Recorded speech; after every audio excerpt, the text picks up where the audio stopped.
All right, now I'm sitting down in my office here, and I know this isn't the best and the most professional video, but I think I can give you a little bit of information about what's been going on here over the last couple months. Christmas time is always a great time for us to be able to get news out about our church, actually share the gospel. So Christmas, we put together we put together 1,000 Christmas bags that had Christmas candy in it, had an invitation to our Christmas concert, and then also had some gospel literature that was in English and also in traditional Chinese.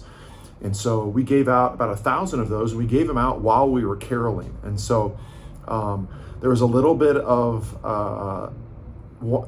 question whether we'd be able to give out that many 1,000, and it went about as well as it could have gone. The caroling was well received. The bags were well received. We have not, at least not that we know of, we haven't had anybody come to church because of that, but we're so thankful for that opportunity. We also had our Christmas program, and it was about an hour of music. We had, I think, 6 choir numbers, and then our family did one number. We had a small ensemble that sang. My kids did a string number. I did a solo. Jonathan and I did a duet. And it was a great day. We did 2 services of the identical program so that we would have enough space. And we think we had around 40 visitors. And again, we're really thankful for all those that came. And again, as far as we know, the people that visited were just from our church family, inviting their friends, their family, their coworkers. And so praising the Lord for that great opportunity. Our youth group is doing well. We continue to meet. We just met last week. We had a game we played. Some of you have played the game 1 to 100, where you have to write down 1 to 100 while somebody's rolling a dice. And anyway, it's fun. We played that, and then had a short Bible study. So that's going well.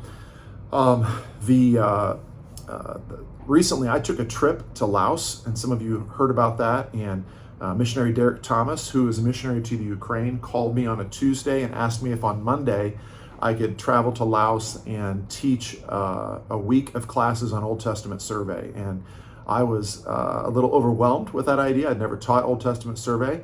Thankful for good resources to help. And so I did that, and went to a place I'd never been before. And frankly, didn't even know, I knew Laos was over this way, but I couldn't have gone to it directly on a map, but had a great time there with those people. It was a busy and tiring week, but looks like there's good possibilities for future engagement with those folks as well. I mentioned our space here. You can really be praying for us because we're trying to find more space. We don't have an easy way to help with children when they come.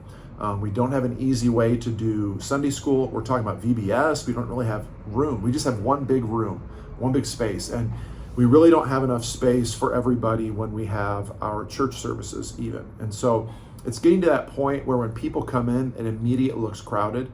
And so we're really trying to decide what the next step is for that. So you can be praying for that. A couple upcoming trips.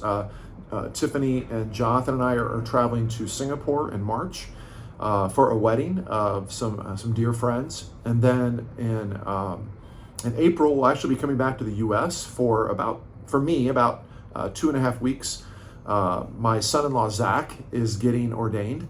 And then my son, Nathan, is getting ordained the next Sunday. So April 30th, Zach gets ordained, and then May 7th, Nathan gets ordained. So we're really excited about that. Zach is at Bluegrass Baptist Church in Georgetown, Kentucky, right in the heart of the Bluegrass State. And then Nathan is in Manhattan, Kansas, as an assistant pastor, and both of them are faithfully serving, and we're excited that they're going to be getting ordained. And then in June, I've been asked to speak for a church in Singapore for a family camp. And we'll actually be flying into Singapore and then driving with the church to a place in Malaysia for a family camp. And I'm looking forward to that as well. You can be praying for us about our upcoming summer camp season. I've been working on getting the website ready to go. Sarah Roberts, Bob Roberts' wife, has been a huge help with that. And so we're working on getting that ready, getting the materials ready. I was looking to see if I had some materials sitting right here. I don't. But the materials are ready. We've been handing those out. And so that'll be in August. The first full week of August, we'll have 3 days and nights for primary students, and we can take 100, and then we'll have 3 days and nights for secondary students, and that can be 100. And we're really targeting to be a blessing to our churches through this, and that also the church young people will invite their friends to come, both as an evangelistic camp and also as a camp to encourage believers. Then also I'll be running the week before that, I'll be running a basketball camp again, and really hoping that we can have around 150 for that, and we'll see where that goes. As you watch these videos, please scroll down and look at I'll put some prayer requests in the actual written part of the update. And then also you can see some other pictures from when my parents are here, when my parents were here, some pictures from my trip to Laos, and pictures of the Christmas program and Christmas caroling. So thank you all so much. I like to do these video ones every once in a while because you can see, I'm not anything to look at, okay, but you can see a little bit facial expressions, you can hear vocal inflection on how excited we are to be here in Hong Kong. And even now, things are starting to open up a little more. We're anticipating some opportunities that maybe wouldn't have been there before. And so we're very excited, we're very thankful, and just loving where God has called us here. A few things to make sure that you know. One is that your prayers do matter. And you know, when you respond to these email updates, it means a lot to us, not just us, but to missionaries in general. We love knowing that people are thinking about us, that people are praying for us, and so thankful for many of you who respond to those emails. It means a lot. Your prayers are a huge blessing to us. We don't know about that, who's praying, who's not. That's not ours to know, but God does work on our behalf because of the prayers of others, and we're thankful for that.